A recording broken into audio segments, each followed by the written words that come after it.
अस्सलाम वालेकुम दोस्तों, कैसे हो आप सब। मैं डेली का न्यूज़ तो शेयर करता हूँ आप लोगों के साथ में, लेकिन आज का ये वीडियो बहुत ज़्यादा इम्पोर्टेंट वीडियो है।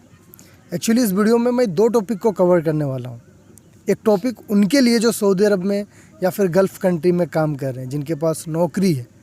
मैंने देखा है ज़्यादातर लोगों का माइंडसेट क्या रहता है, जो 4-5 साल काम कर लिए वो सोचते हैं यार गल्फ़ का लाइफ अच्छा नहीं है, अब मुझे यहाँ से रिज़ाइन दे करके फ़ाइनल एग्जिट जाना चाहिए, अपने मुल्क में ही रहना चाहिए। कुछ लोग प्रॉपर प्लानिंग करके आते हैं, फाइनल एग्ज़िट इधर ही सेटअप कर लेते हैं सब कुछ। कुछ लोग कोई प्लान करते नहीं हैं और बीच राह में आ कर के फिर से मतलब एक उलझन में पड़ जाते हैं। 2-4 साल रहा अपना घर में, उसके बाद फिर बोलते हैं भाई फिर से मुझे बाहर जाना पड़ेगा। तो देखिए, प्रॉपर प्लानिंग करके हर चीज़ को करना चाहिए। तो इस वीडियो में मैं वो एक टॉपिक कवर करूँगा कि उनके लिए क्या सही क्या गलत होगा। सेकंड चीज़, बहुत लोगों का डाउट रहता है कि मुझे भी बाहर जाना है, दुबई में, सऊदी में, ओमान, कतर, कुवैत, ये सब कंट्री में जाके काम करना है। लेकिन उनको एक्चुअल में पता नहीं रहता है कि मुझे जाना कैसे चाहिए, किधर से जाना चाहिए, क्या तरीका है, कितना खर्चा होता है, क्या काम में जाना चाहिए, और भी बहुत सारा सवाल रहता है। तो मेरे साथ में आप लोग देख रहे हो, ये मेरा बचपन का दोस्त भी कहो, भाई भी है। हम लोग एक ही गांव में हैं, एक ही गांव में रहे, पले बढ़े एक ही साथ में, स्कूलिंग की। फिर अलग हो गए। मैं 2012 से घर से बाहर रहा, बाहर में जॉब किया। उसके बाद फिर सऊदी में रहा, अभी 6 साल लगभग होने जा रहे सऊदी में हूँ। भाई मेरा अभी भी गांव में ही है। तो वो मुझे हमेशा बोलते थे कि शानवर यार मेरे को भी कुछ बताओ, क्या करना नहीं करना। तो मैंने सोचा इस पर एक डिटेल वीडियो बना देता हूँ।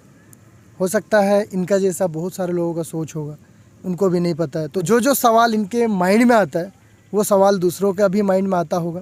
तो इस पर मैं एक डिटेल वीडियो ही बना देता हूँ।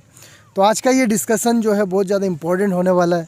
मेरे साथ में है आमिर हुसैन, इनका नाम एक्चुअली आमिर हुसैन है, मैंने इंट्रोड्यूस करना भूल गया स्टार्टिंग में। तो Aamir, most welcome in my YouTube channel. कैसे हो बताओ। सबसे पहले मैं उसको एक खुशी देना चाहता हूँ कि ये मेरा पहला यूट्यूब चैनल में मेरा आने का एक बहुत ही इच्छापूर्वक हो रहा है। जैसे कि मेरा साथ वो एक जिगरी यार है जिसको सानेवर नाम से सब पुकारते हैं, और आज पहली मुलाकात है। हम लोग एक गांव देहात में आए हैं। बहुत खुशी की बात है कि जिस जगह पे हम लोग हैं वहाँ पर बहुत ही खुशी, उमंग, सब खेत हरियाली, सब उस जगह पर हम लोग बैठे हैं। बहुत अच्छा लग रहा है। और मैं इनको बार बार ये कहता रहता हूँ कि मुझे सऊदी अरब जाना है, सिर्फ मुझे ज़ियारत के लिए जाना है। जब हम ज़ियारत के लिए जाएंगे तो कम से कम 2 साल वहाँ रहेंगे, मेरा काम वगैरह भी हो जाएगी। उसके बाद फिर मैं हर चीज़ का मतलब ज़ियारत कर लूँगा। मक्का, मदीना, जितना भी वहाँ है सब चीज़ का मैं ज़ियारत करना चाहता हूँ। मेरी ये दिली अरमान ख्वाहिश है। इंशाल्लाह वो पूरा हो जाएगा। यार देखो, यहाँ पे एक बात मैं बोलना चाहूँगा, ख़ास करके जो लोग मुस्लिम है ना, उनको गल्फ़ में, बाकी कंट्री में भी लोग जॉब करने के लिए जाते हैं। दुबई हुआ, कतर हुआ, ओमान हुआ, बहरीन हुआ। लेकिन सऊदी अरब में काम करने का ना एक अलग अंदाज़ है भाई। किस्मत वालों को वहाँ का वीज़ा मिलता है, वहाँ पे नौकरी मिलती है, और वहाँ पे काम करने का ना डबल बेनिफिट है। एक तो आप जो कंपनी में काम करो उसका सैलरी तो मिल ही रहा है। दूसरा, जो हर मुसलमान का ख्वाहिश है, मक्का मदीने को देखना, उम्रह करना, ये आपका फ्री में हो जाता है। मैं सही बोल रहा हूँ कि नहीं? जी सही है। तो मेरा भी यही सोच था। पहले मुझे ओमान के लिए सिलेक्शन हो रहा था मेरा, मैं ओमान नहीं गया। मेरा कुवैत के लिए भी हो रहा था, इंटरव्यू में नहीं दिया, मुझे इंटरेस्ट ही नहीं था। अल्हम्दुलिल्लाह मैं सऊदी के लिए एक ही बार इंटरव्यू दिया और मेरा सिलेक्शन हो गया। तो आमिर बोलो, तुम्हारा क्या क्या डाउट है, मेरे को पूछो। उसके बाद मैं तुमसे कुछ सवाल करूँगा जो वहाँ पे लोग काम कर रहे हैं उनके लिए बेनिफिशियल होगा। क्या डाउट है बताओ। मेरा डाउट ये है कि आजकल बहुत सारे लोग जाते हैं वहाँ, लेकिन किसी का 70-80 हज़ार रुपया पॉकेट का चल जाता है, वो पहुँच नहीं पाता है सऊदी। इसीलिए मैं चाहता हूँ कि मुझे ऐसा एक शख्स चाहिए जो मेरा पैसा लेकर मुझे अपनी मंजिल तक, जैसे मक्का मदीना तक मुझे पहुँचा दे। यही मेरे मन की ख्वाहिश है कि मेरा पैसा बेकार ना जाए। इसीलिए मैं चाहता हूँ कि कोई एक अच्छा आदमी चाहिए जिसे मैं पकड़ के वहाँ तक पहुँच सकूँ। चलो, ये जो है ना, लगभग सबका डाउट रहता है। आप लोगों ने सुन लिया क्या कहा इन्होंने। एक्चुअली देखो, होता क्या है, जो लोग रूरल एरिया से बिलोंग करते हैं, गांव देहात एरिया से, बेचारे उनका पहला तो वो लोग शर्मीले टाइप के होते हैं, कम्युनिकेशन स्किल उतना अच्छा नहीं रहता, पहुंच उतना नहीं रहता है जितना शहर के लोगों का रहता है, ये फैक्ट है। तो कभी भी कोई भी मेरे भाई जो वीडियो देख रहे हो, अगर आप रूरल एरिया से बिलोंग कर रहे हैं, गाँव एरिया से, तो कोई एजेंट को पकड़ने का कोशिश मत करो। ज़्यादातर लोग क्या करता है, कोई आदमी को पकड़ लेता है जो जान पहचान रहता है, वो अंदर तक नहीं देखते कि वो कितना पहुंचा हुआ आदमी है। गांव देहात में क्या होता है, जो थोड़ा बहुत शोबाजी कर लिया सब यकीन कर लेता है कि ये बंदा मेरा काम कर देगा। मैं सजेस्ट करूँगा कभी भी अगर आपको बाहर जाना है कोई भी गल्फ़ कंट्री में, तो रजिस्टर्ड जो ऑफिस है, कंसल्टेंसी उसको बोला जाता है, हर सिटी में रहता है। अभी जैसे हम लोग का जमशेदपुर सिटी है, जमशेदपुर में भी है रजिस्टर्ड ऑफिस, वहाँ से काम कराओ, कभी वो लोग आपका पैसा लेके भागेगा नहीं।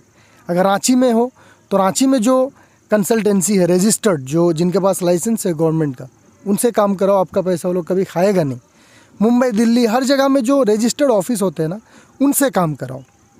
दूसरा चीज़, जो लोग सऊदी अरब गल्फ़ का न्यूज़ बनाते हैं, उनका वीडियो में कमेंट करके पूछ लिया करो लोगों से। बहुत लोग जो बाहर में हैं वो लोग वीडियो देखते हैं डेली का न्यूज़, उनसे पूछ लिया करो कि भाई मैं फलाना एरिया से हूँ, झारखंड से हूँ, मुझे बाहर जाना है, कोई ऑफ़िस वाले का है तो नंबर दो, या कोई ऑफ़िस का एड्रेस बताओ। इस तरह से कांटेक्ट करके आप उस ऑफ़िस से काम कराओ। इससे क्या होगा, आपका पैसा कोई ठग नहीं सकता। नहीं तो गांव देहात में क्या होता है ना, कोई आदमी बोलता है अरे मैं काम करवा दूंगा, तुम मेरे को एडवांस दे दो, कोई 20,000 25,000 ले लिया, उसके बाद बोलता है मैं तुमको फलना कंपनी में भेजूँगा, जबकि उनके पास कोई वारंटी ही नहीं रहता है। अगर सऊदी की बात करें तो सऊदी में तो विज़िट वीज़ा पे कोई भेजता नहीं है, लेकिन दुबई में ये फ्रॉड बहुत होता है। लोग क्या करते हैं, पैसा ले लेता है, फिर कोई ऑफिस के थ्रू दुबई का विज़िट वीज़ा अप्लाई कर देता है और विज़िट वीज़ा पे दुबई भेज देता है। उसके बाद उसको बोलता है वहाँ पे तुमको जाओ, काम मिल जाएगा। कई लोगों के साथ ऐसा हुआ है, दुबई जाने के बाद महीनों भर 2 महीनों भर बैठा रहता है, कोई सेटिंग नहीं होता है, रिटर्न आना पड़ता है उनको। तो जो एजेंट लोग के साथ काम करते हैं उनके साथ ज़्यादा ये होता है। यही चीज़ अगर आप कोई ऑफिस के थ्रू कराओगे ना, ऑफिस वालों के पास ज़्यादातर कंपनी का वांट आता है, और कंपनी में ये धोखाधड़ी नहीं होता है। फॉर एग्जांपल मैं बता रहा हूँ, सराको एक कंपनी है, मैं अभी जिस कंपनी में हूँ दारुल मद्दात SMEH, ये एक कंपनी है। तो मेरा कंपनी का जब वांट जाएगा, उस समय आप जाकर के इंटरव्यू दो कोई भी ऑफिस में, वो लोग आपके साथ फ्रॉड नहीं करेंगे। कंपनी को बंदा चाहिए। आपका जब सिलेक्शन होगा ना, तो सीधा वो लोग आपको टिकट विकट सब कुछ करवा करके पहुँचा देगा सऊदी अरब, उसके बाद आप काम करो। यही चीज़ अगर एजेंट के साथ में आप जाओगे ना, तो एजेंट वाला आपको विजिट वीज़ा भी दे सकता है, या फिर कोई ख़राब कंपनी जैसा तैसा कंपनी में भेज के, उनको मतलब रहता है सिर्फ अपना कमाई से। एक बंदा भेजेंगे, उस बंदे के ऊपर उसका खर्चा होगा 35-40 हज़ार 50 हज़ार, और उससे लेगा वो 80,000 90,000 1 लाख। तो उसको इससे मतलब नहीं है कि आपको मतलब वहाँ जाकर अच्छा कंपनी मिलेगा या ख़राब मिलेगा। उसको सिर्फ अपना पेट भरने से मतलब रहता है, अपना कमाई से मतलब रहता है। जी, क्लियर हुआ या नहीं हुआ? हाँ एकदम, ये बात तो क्लियर हो गया। अब देखो, मेरे साथ में जितने भी लोग टच में हो, अगर आप मेरा फेसबुक पेज को फॉलो करते हो, सानवर गल्फ़ न्यूज़ नाम से मेरा फेसबुक पेज है, फेसबुक आईडी से मेरे जुड़े हो, ये यूट्यूब चैनल से, तो कभी भी अगर आपका कोई सिलेक्शन हो रहा, मुझे कमेंट करके आप पूछ सकते हो। या फिर जब कोई वांट आता है ना, तो मैं भी शेयर करता हूँ मेरे पेज में भी। अब मैं बहुत जल्द एक व्हाट्सअप ग्रुप भी बनाऊँगा, जहाँ पर आप लोगों को मैं अपडेट देता रहूँ, जहाँ पर कोई ठगी ना हो। ठीक है, ये मेरा एक इनिशिएटिव है। और कंपनी का भी मैं रिव्यू करता हूँ, सऊदी अरब गल्फ़ का जितना भी कंपनी, उसका मैं रिव्यू करूँगा कि कौन सा कंपनी सही है ख़राब है, ताकि लोगों को पहले से पता चले, कोई जा कर के फंस ना जाए। और भी कोई डाउट है? नहीं, डाउट नहीं, बहुत अच्छा आपने सलाह दी है, मुझे बहुत खुशी हुई है। और इसी तरह आप सबको सलाह देते रहे, ताकि सबको आपकी बातों पर विश्वास हो जाए, किसी का मतलब कोई दिक्कत ना हो, कोई फंसे ना, मैं यही चाहता हूँ। तो आमिर भाई, वो डाउट तो क्लियर हो गया होगा नए लोगों को, जो लोग बाहर जाना चाहते हैं कैसे आए, ये डाउट तो क्लियर हो गया ना? कि और भी कोई डाउट है? नहीं, डाउट तो और कुछ है। देखो, ज़्यादा खर्चा होता नहीं है एक्चुअली बाहर आने के लिए। बहुत सारा कंपनी क्या करता है ना, फ्री वीज़ा भी दे देता है। जी, वीज़ा का चार्ज नहीं लगता है, ऑफिस वाला लोग फ्री में तुमको भेज देगा, टिकट वीज़ा सब कुछ फ्री में रहता है। लेकिन ये बहुत किस्मत वालों को मिलता है। नहीं तो एन एवरेज जो मार्केट अभी चल रहा है, 65,000 70,000 तक खर्चा होता है टोटल, मेडिकल उडिकल करा के, टिकट का खर्चा, ऑफिस चार्ज सब लोग जोड़ के 65-70 हज़ार रुपया लेता है। तुम बाहर जा सकता है, इतना खर्चा होता है बाहर जाने के लिए। जी। और वही चीज़ देखो, कोई एजेंट के थ्रू तुम जाओगे ना, वो लोग कितना पैसा लेगा इसका कोई लिमिट नहीं है। ज़्यादातर मैं देखता हूँ जो बंगाल साइड का आदमी लोग है, वो लोग का सैलरी भी कम रहता है। वो लोग कितना खर्चा करके जाता है मालूम, 1.5 लाख 2 लाख रुपए खर्चा करके जाता है। अच्छा। तो वो लोग को मालूम नहीं है, इसीलिए तो एजेंट से कभी भी काम मत कराओ मेरे भाई लोग, एजेंट से अच्छा ऑफिस से काम करो। चलो ये तो मैं क्लियर कर दिया फ्रेशर लोगों के लिए जो बाहर जाना चाहते हैं। अब एक चीज़ अहम सवाल मैं करना चाहूँगा आमिर भाई आपसे, जो लोग गल्फ़ कंट्री में ऑलरेडी काम कर रहे हैं, जी। वहाँ पे मेरे ही साथ में जो काम करता है, मेरा कोलीग लोग, मेरे दोस्त लोग, वो लोग क्या सोचता है मालूम है, कभी ना कभी वो लोग बात निकालते ही रहता है कि शानवर यार इतना कितना दिन रहेंगे यहाँ पे गल्फ़ में, 4 साल हो गया, मेरा 3 साल हो गया, किसी का 5 साल हो गया, 8 साल हो गया, जी। अब जाना चाहिए, रिजाइन देकर के यहाँ से जाएंगे, फाइनल एग्ज़िट, अपने ही देश में कुछ करेंगे, एग्जिट जाएंगे। तो मैं उन लोग से पूछता हूँ कि तुम एग्जिट जा कर के क्या करोगे, कोई प्लान है या फिर ऐसे ही देखा जाएगा, जाने के बाद डिसाइड करेंगे। तो उन लोगों को तुम क्या बोलोगे, क्योंकि तुम तो खुद मेरे भाई इधर हो, जी। इंडिया में हो, इंडिया का हालात समझ रहे हो बेहतर, यहाँ स्थिति कैसा है कमाने का, तो तुम क्या बोलना चाहोगे उन लोगों को? मैं उन लोगों को यही कहना चाहता हूँ कि अगर आप सही, अगर पैसा आपको मिल रहा है, अगर आपके पास बहुत सारा बैंक बैलेंस है, तो आप यहाँ आकर कुछ बिजनेस वगैरह कर सकते हैं।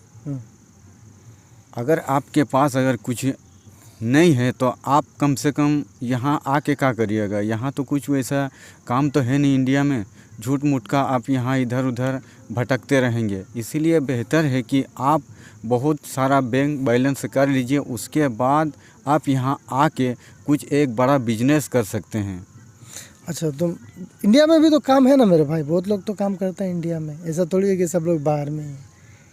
इंडिया में काम है, मगर पहले जैसा अभी काम है नहीं। अभी देश का हालत अभी थोड़ा ख़राब है ना, ज़्यादा ही ख़राब है, थोड़ा नहीं है। इसीलिए मैं उन सभी से कहना चाहता हूँ कि उन लोग अगर अच्छा खासा जब बैंक बैलेंस अगर है उन लोग के पास, तो यहाँ आके क्या करेंगे। अगर ज़्यादा ही है तो वो आ सकते हैं, अगर कम है तो आप वहीं रह के थोड़ा ज़्यादा बढ़ा ले, उसके बाद फिर आप यहाँ आइए। लेकिन यहाँ पे वैसा कुछ मुझे दिख नहीं रहा है। देखो वहाँ पे नहीं भी तो आदमी जो है ना, अगर चाहे तो 50,000 ईजिली कमा सकता है गल्फ़ कंट्री में, चाहे वो लेबर कैटेगरी का हो, टेक्नीशियन हो, आराम से कमा सकता है 50,000। सेविंग, मेहनत करना पड़ेगा। वही 50,000 इंडिया में कमाने के लिए तुमको बहुत मेहनत करना पड़ेगा। ये मतलब बहुत ज़्यादा क्या बोले टफ़ है। 50,000 कमाना टफ़ है कि नहीं? बहुत टफ है। कोई टेक्नीशियन का अगर जॉब करता है बंदा यहाँ पे, या बिजनेस ही करता है, लोग कितना कमाता होगा महीना का? उन लोग महीना में कितना कमा लेगा, कम से कम नहीं भी तो कम से कम उन लोग 3 महीना तक उन लोग को काम करना पड़ेगा, तब उन लोग को जाके फिर 50,000 रुपये उन लोग को मिलेगा। मतलब एन एवरेज एक महीना में 17,000 कमाता, 20,000। 17-20 उतना भी नहीं कोई कमा सकता, 10,000 12,000 15-20 तक मतलब कमा लेता है यहाँ। तो बताओ इतना, मतलब ये खा पी के ये सेविंग, तो इतना कम पैसा में आदमी क्या करेगा यार। यहाँ पे रहन सहन अलग हो जाता है, कमाई भी अलग हो जाती है। जो लोग गल्फ़ में काम करते हैं ना, उनका यहाँ पे रहना मुश्किल हो जाता है। उनको मोटा पैसा कमाने का, इकट्ठा ज़्यादा पैसा मिलने का, लेने का आदत पड़ जाता है। यही वजह है कि गल्फ़ में जो लोग काम करते हैं ना, बिना प्लान का करते रहा 20 साल 25 साल गुजार दिया, कोई प्लानिंग नहीं, बाद में वो अपना देश में, होम कंट्री में सेटल नहीं हो पाता है। इसीलिए मेरे भाई अभी से प्लान करो, प्लान करके सेविंग स्टार्ट कर दो। गल्फ़ में काम करो ना, एक टारगेट लेके चलो, मुझे 10 साल 15 साल रहना है गल्फ़ में, इतना पैसा, इतना बैंक बैलेंस जमा करना है। उसके बाद उससे कोई बिजनेस करो। बिजनेस सबसे बेस्ट चीज़ है, लेकिन बिजनेस के लिए अभी मार्केट में बहुत कंपटीशन है। अच्छा, तुम्हारे पास पैसा होना चाहिए। जी। कम पैसे में मार्केट में उतरोगे ना, कंपटीशन इतना है, आदमी लोग दबा देगा, तुमसे कम दाम में बेचेगा, बहुत सारा चीज़ है। तो जो भी मेरे भाई विदेश में हो, काम कर रहे हो, आमिर ने क्लियरली बता दिया यहाँ पे जॉब अपॉर्चुनिटीज़ बहुत कम है। ये लोग खुद यहाँ पे है, बहुत मुश्किल से बेचारा 15,000 20,000 रुपया कमाता है महीना, उसमें खर्चा घर का सब कुछ है। विदेश में तो अच्छे खासे कमा भी रहे हो। और कुछ बोलोगे आमिर? बस और क्या बोले, सब कुछ तो आप बता ही दिए हैं। अब हम लोग भी चलो रखते हैं। अल्लाह हाफिज़। चलो, अल्लाह हाफिज़। अस्सलामु अलैकुम व रहमतुल्लाहि व बरकातहू। चलो मिलता हूँ फिर नेक्स्ट वीडियो में। ख्याल रखिएगा अपना। वीडियो को शेयर करके अपने दोस्तों तक भी पहुँचाइए। चैनल पर नए हैं सब्सक्राइब कर लीजिए, क्योंकि इस तरह के इन्फॉर्मेटिव वीडियोज़ आपको आगे भी मिलते रहेंगे। वीडियो को देखने के लिए बहुत बहुत शुक्रिया।